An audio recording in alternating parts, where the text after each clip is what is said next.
Welcome to the Slop Farm. Enjoy the video. You begin by verifying prerequisites. Your laptop runs a supported OS, you have a Microsoft account, and at least 5 GB free with Wi-Fi on. Once done, open a browser and sign into account. Microsoft.com, this gives you access to Office.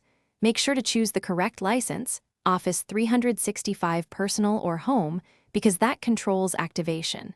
Now click Install Office from your account page. This starts the download of the installer. You're in motion. You run the downloaded installer and accept the permission prompt so the installer can place files.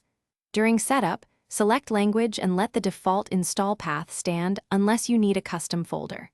Once the core files install, Word will appear in your applications list. Make sure to sign in with the same Microsoft account you used to purchase or subscribe.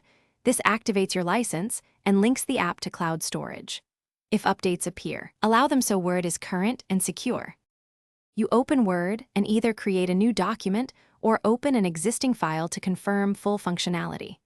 Enable auto-save to OneDrive so your work syncs automatically and you avoid data loss. If Word prompts about activation issues, first sign out of Office and sign back in. This refreshes license tokens.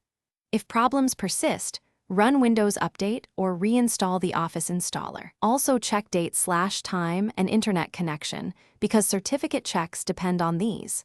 With activation confirmed,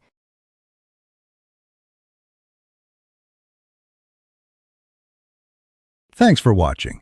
Consider subscribing if we helped you today.